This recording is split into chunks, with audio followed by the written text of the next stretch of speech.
Welcome back to the deep dive.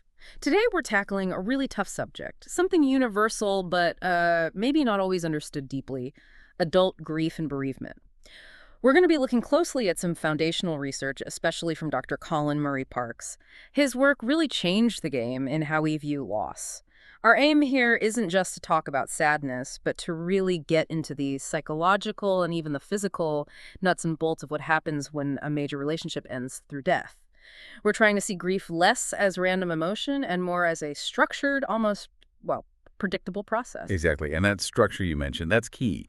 Parks and others realized you can't really help people whose grief gets complicated, what they term pathological variants, unless you first have a solid grasp of how ordinary grieving typically unfolds. And probably the core idea, the main takeaway, if you like, is this definition. Grief is the unavoidable cost of commitment. It's that painful, difficult, but fundamentally normal reaction when a really significant love tie is broken. The cost of commitment, that's quite a phrase. It shifts the perspective, doesn't it? It's not a weakness, but almost proof of the connection's depth. And we're talking about one of the most severe stresses an adult can face, right? Especially losing a spouse. Absolutely. And studies, like the London study Widows Parks was involved in, showed that even though it feels chaotic, there's often a pattern, a kind of progression. Okay, so what does that progression generally look like? What's the timeline? Well, it typically starts with numbness. People describe feeling blunted, sort of foggy. Thankfully, this usually doesn't last too long, maybe hours or a few days. Then that tends to lift, revealing what's really the core experience. This intense pining and yearning, an active searching almost. And following that often comes a phase of disorganization and despair before the person starts moving towards recovery, towards adapting. Depending on when you see someone, they could present very differently based on where they are in that cycle. That makes sense, seeing it in stages. But you mentioned how it's classified medically. You called it a functional psychiatric disorder, but also said it's normal. That sounds confusing. It is confusing, absolutely. And that's precisely why, historically, psychiatry kind of overlooked it. Because it is a normal response. It wasn't seen as a typical illness. But the distinction Parks helped clarify is crucial. Grief is unique because we know it's caused the loss, the psychological trauma, and its course is generally predictable. It might look like other disorders symptom-wise, but the origin is clear. Ah, I see. So the classification hinges on knowing the cause, not just the symptoms themselves. Okay, let's talk about those symptoms because some of the findings are genuinely shocking. This isn't just emotional pain, it can be physically devastating. The whole broken heart idea. Yes, this is where the research gets incredibly serious. Work by Young and others really nailed this down. They studied widowers, men over 54, and found this, well, alarming spike in their death rate shortly after losing their wives. How big a spike are we talking about? What was the actual number? It was an increase of nearly 40% in mortality during those first 6 months post-bereavement. 40%. Wow, 40%. It's huge. Now, that risk does drop off quite quickly after the 6-month mark, but it starkly shows the lethal potential of the biological strain that acute grief puts on the body. A 40% higher risk.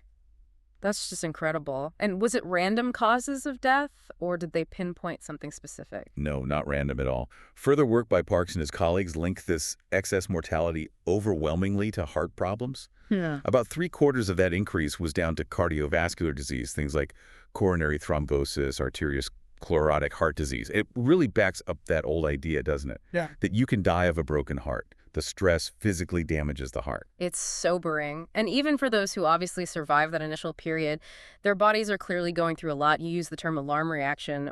What kind of physical symptoms did they find? Maybe ones people wouldn't immediately connect to grief. Well, you expect the common stress responses, sleep problems, maybe loss of appetite, feeling jumpy or anxious.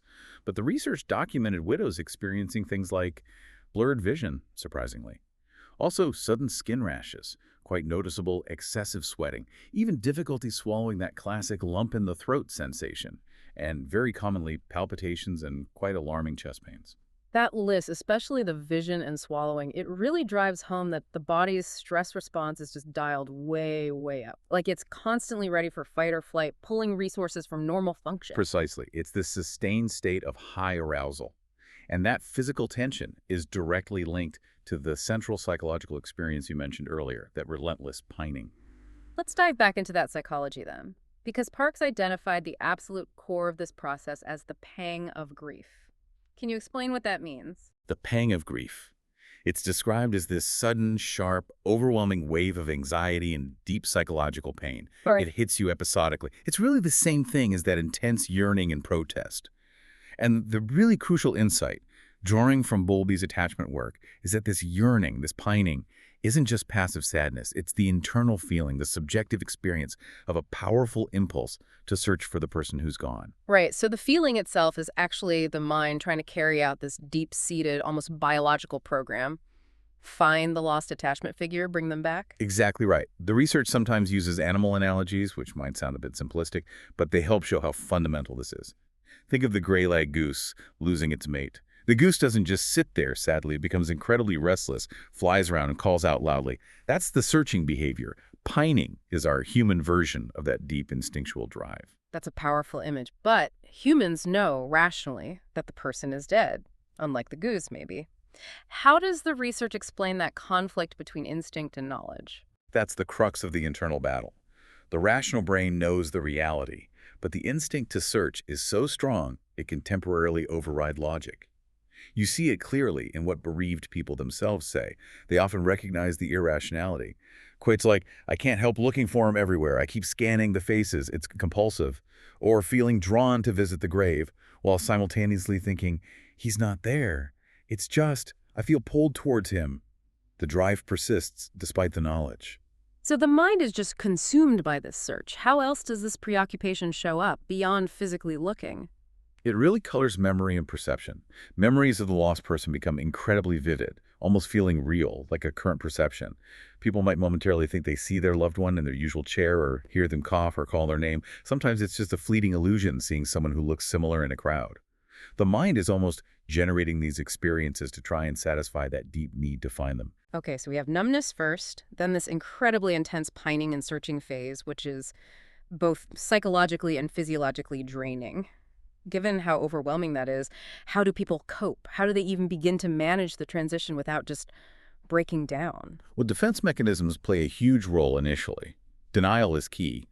It starts with that numbness, which kind of buffers the initial shock. But it also includes that persistent feeling of disbelief. I just can't believe it's true. That thought acts like a safety valve.